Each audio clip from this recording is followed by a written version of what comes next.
गर्भवती चूहिया बहुत जल्द अपने बच्चों को जन्म देने वाली थी। एक दिन उसका पति चूहा उससे कहता है, मेरी बात सुनो, मैंने सुना है कि अगर गर्भवती महिला बहुत खूबसूरत चीजें देखे तो बच्चे पर असर पड़ता है। तुम हमारे बच्चे को बहुत खूबसूरत पैदा करना। मैं चाहता हूँ कि तुम ज्यादा जिराफ के साथ मत घुमा करो, कहीं वो भी इतना लंबा निकल आया तो। चूहिया ये बात सुनकर जोर जोर से हंसती है। कैसी बातें करते हो, मैं मानती हूँ कि जिराफ मेरा सबसे अच्छा दोस्त है, मेरे भाई की तरह है। हर रोज मैं उसी के साथ समय बिताती हूँ, मगर इसका मतलब ये कैसे हो सकता है कि हमारे बच्चे पर उसका असर पड़ेगा? मैं बहुत सोच समझ के कह रहा हूँ। हाँ तो ऐसा नहीं होता, हमारी जाति अलग है, हम जिराफ नहीं चूहा है।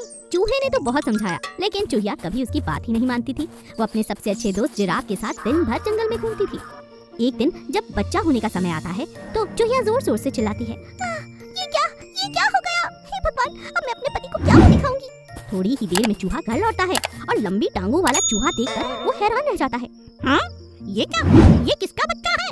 चूहिया बहुत हैरान होकर अपने पति से कहती है, हाँ, ये हमारा ही है, मगर मुझे नहीं मालूम था कि सारा दिन जिराफ के साथ घूमने के बाद हमारा बच्चा इतनी लंबी टांगों वाला होगा। अब तो हम इस बिल में रह ही नहीं सकते, हमें अपना घर जल्द से जल्द बदलना होगा। चूहा यह सब देखकर बहुत हैरान रह जाता है।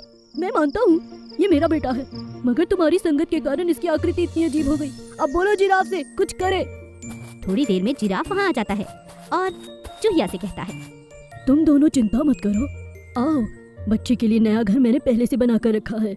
मैं भी मन ही मन डरता था कि मेरी बहना सारा दिन मेरे साथ रहती है, कहीं ये बात सच न हो जाए। आओ लंबी टांगों वाले चूहे, चलो नए घर में। जिराफ एक बहुत खूबसूरत सा बिल उस परिवार को दे देता है।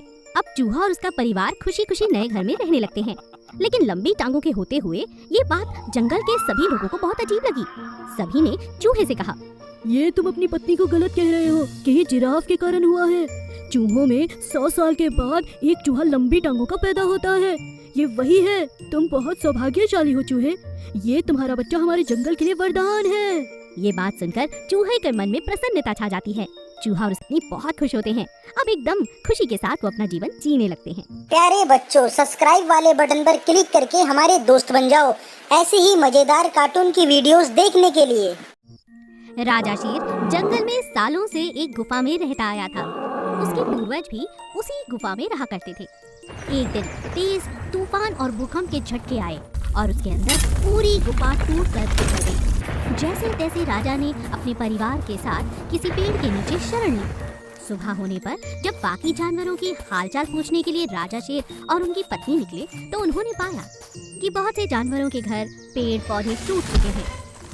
लेकिन जब बाकी जानवरों को इस बात का पता चला कि उनके राजा शेर भी अब बेघर हो चुके हैं, तब उन्हें इस बात की बहुत चिंता होने लगी।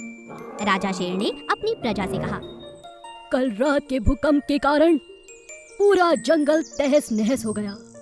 मैं देख पा रहा हूँ दूर दूर तक बहुत से बड़े बड़े पेड़ तक टूट गए जो बरसों से हमारा साथ देते आ रहे थे। हमें बहुत दुख है, मगर अब हमें इस दुख से उभरना है। उसके लिए हमें एक दूसरे की मदद करनी होगी। हर कोई अपने पड़ोसी के साथ कुछ दिन गुजार सकता है और धीरे धीरे अपना नया घर बना सकता है।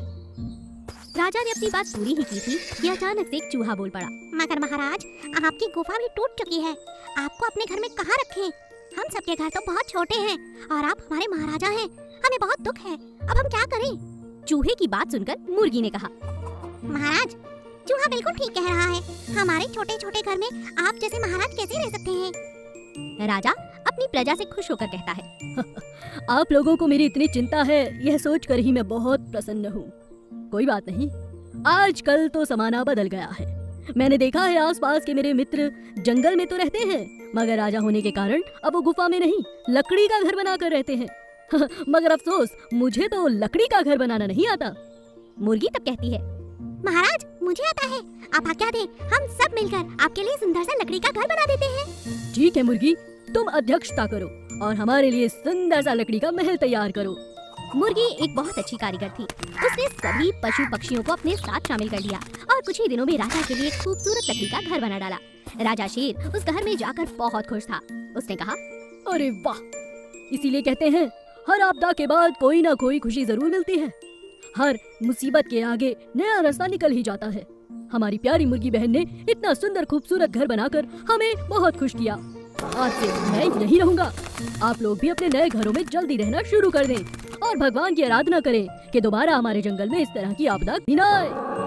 सभी लोग अपने अपने घर पहुंच जाते हैं और खुशी खुशी अपने घरों में रहने लगते हैं।